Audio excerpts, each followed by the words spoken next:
Good morning, Mr. President. Ayun, nato pa.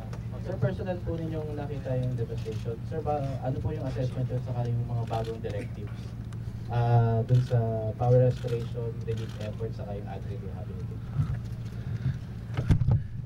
Power restoration, we are hoping that by Sunday it will be completed. The LGU has been very helpful in securing yung rights of ways. There are at least 12 towers that were, parang for want of a better description, crumpled. Ngayon to restore that to its correct and normal state will take several months. Yung foundations, etc. So you need to put up temporary. Yung temporary ngayon will be going through a portion na wala tayong right of way. So the LGU is helping us secure those rights of ways to restore the power. Yung convoy bringing all the necessary equipment, medyo nata-traffic pero nasa Nueva Vizcaya na kanina. Expected by today, no? That it will be here. There'll be something like 200 personnel. Okay, sa agriculture, yung provision of certified seeds, no, is ready already by the DA, and also fingerlings for those na mga fish pens are affected is also being readied. NFA is making use of its drying facilities available para all the farmers, no, who are trying to save the portions of their crop that they are able to save. Yung ating pong nakita naman itong mga tents, so there are about 100 of these. Yung portions are already here.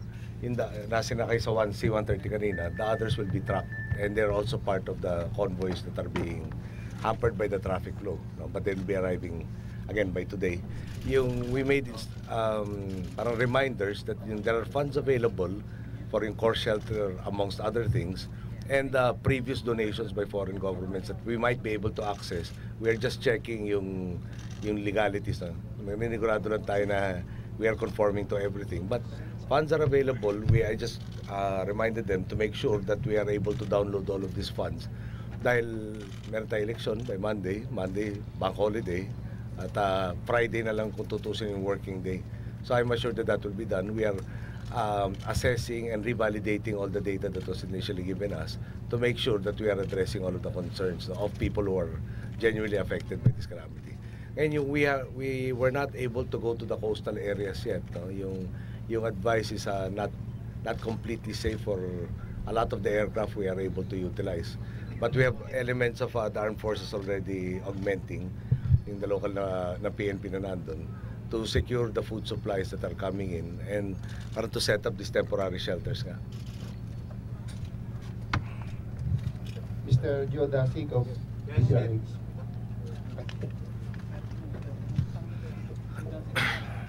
Mahal na Pangulo, kami mga taga-region to po ay pagkaganitong panahon ng may bagyo-bagyo, landslide, cross-traffic along sa Tape, ang Karanglando. Ang pangkot po naman ay mga commodities pagkain. The first day of the typhoon, scarcity of supplies, kakaroon po ng panic buying. We are concerned about pagsasamantala ng coffee, high price of commodities. So we are knocking out the DTI. Nag-order na po tayo sa DTI, mag-monitor pati monitor the prices of people.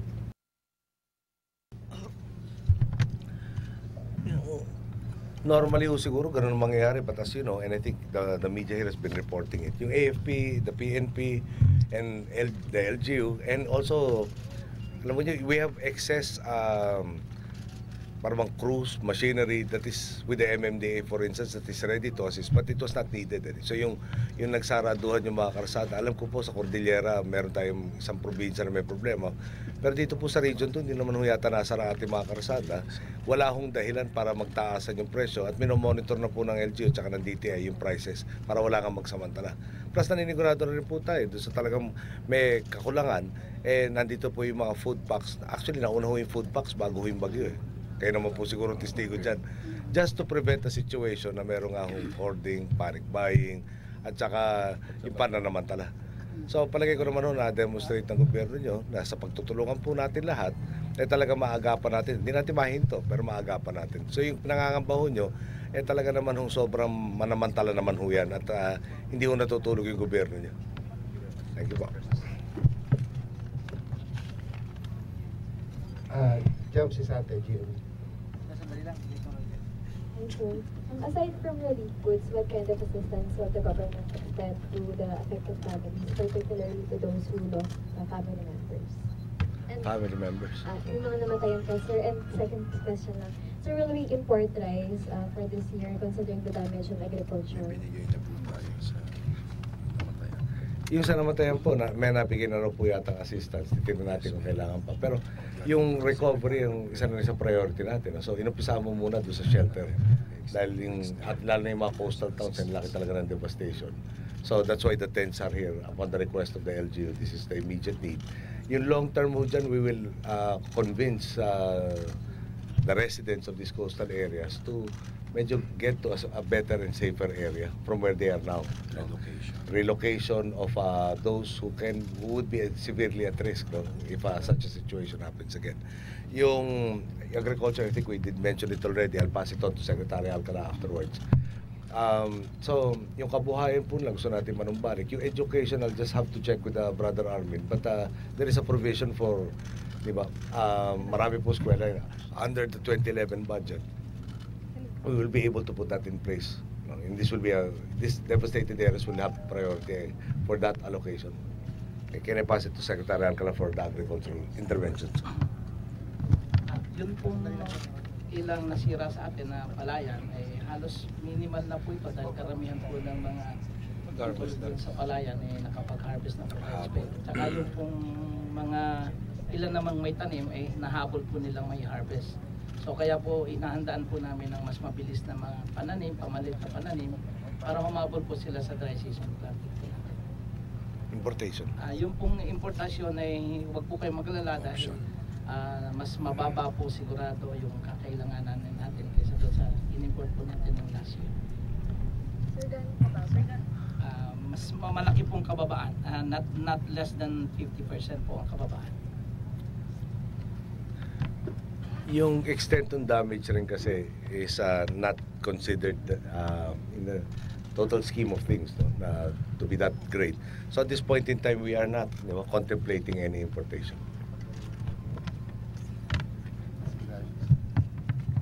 Mr. Ted Burnett from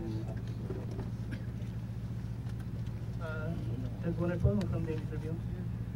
Sir, nabanggit niyo yung relief na ginawa dito. Gaano kalaki po sa extent of relief assistance na binigay, especially outside Cagayan Valley? And Outside Cagayan Valley? Yes sir, besides Cagayan Valley sir. And how about sa mga farmers sir na may mga loans, mabibigyan na kaya sila ng moratorium sir, pati yung mga pag-ibig Nobody wants outside. Outside Cagayan Valley. Boss, yung outside. We are not ready to answer the data we have is for Cagayan Valley. Yung we will check on the other areas na hindi kasing malaki ang pagsalanta sa Cagayan Valley. Even in Cagayan Valley, it's Isabela that bore the brunt, as you know. So if you need that data, we have it on hand. But if you need it outside of Cagayan Valley, we'll have to give it to you later. What was the other question? Sir, about yung mga loans sir na farmers? I'm sure that can be worked out. This is force majeure. Nobody wanted this to happen. We will task the Department of Finance to look into the situation and see what assistance can be rendered. Basta everything that is allowable by law, we will do. Pati mga pag-ibig loan members sir? I'm sure that can be handled. At madagdagan din yung Wala talagang pambayad. Diba? Sir, we inherited an already depleted calamity fund from the past administration.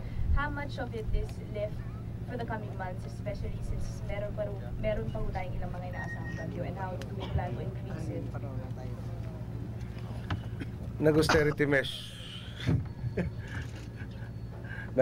measures tayo. Yung austerity measures produce savings. The savings were used to bring back the fund to the correct level. So, if I'm not mistaken, most of it, yung replenished, is intact, except itong releases for this. So, we feel we are confident that the remaining typhoons can be handled by the replenished calamity fund. Hindi na namin talagang halos 100% na yung depletion. I'm adding a little, dahil mga 93, 95, ganun siguro yun. Pero nakahanap na nga ng savings. Nag-impose tayo austerity, nag-produce ng savings. Yung savings were part of it was utilized to replenish the calamity fund.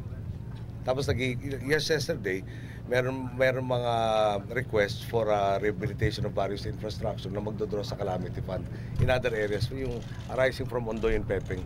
So, I would not like to continue the practice. Kung hindi emergency in nature, I would like it to be in the GAA. No? So, I resent it back to the requesting LGUs to ask if they are on the nature of an emergency. And if they're not, then they should be included in the GAA for 2011. Para yung calamity, talagang pang-emergency lang. Next is Ms. Lia Rosales from... Sir, yung January to September deficit is at 259 billion. Sir, are we still on track in terms of our deficit target? And do you think there's still enough room for spending? Pag ginaya po natin yung spending doon, talaga sobra po yung deficit natin. So we did impose the austerity measures. No? We did impose the zero-based budgeting regime already. Yung may value to the country, tuloy natin. Yung wala, tanggalin natin. All of these are efforts at trying to control the deficit. So we are supposed to be on track for the 325B deficit figure. And as you know, yung August na figures, we had the surplus for that month's account of about 1 billion plus. No? So that should have a positive impact. Ngayon, yung revenue sourcing naman natin, for instance, yung customs, yung BR in particular, yung we believe magkakaroon tayo ng parang J-curve. No? Yung J-curve, bababa muna, collections. Tapos biglang dire-diretso, wala na slope, no? Halos kaya J. At siyempre, bago regime talagang naghihigpit tayo, magkakaroon ng konti muna doon. Pero yung kakailangan lang import, talagang kakailanganin. So, tataas yung ating revenue collection, susulong, bababa yung deficit. Now, is that making impact? Yung pag-cash basis yung accounting mo sa customs, I was just talking to Secretary Purisima the other day, yung we are supposed to be on target. Ngayon, may mga technical items na talagang tutusin non-cash na nagpapaganda ng figures dati. So dito, mas kung cash lang ang basis na gagamitin natin, hindi yung paper notation lang, we're supposed to be on target. So i-adjust natin more or less yung targets to reflect yung what is more real. Okay. Ay, meron pa yata si Mia. Sir, related. Sir, HSBC is forecasting a 41 to the dollar value for the peso by the end of the year. Are you happy or concerned about this? And do you think this is realistic or achievable?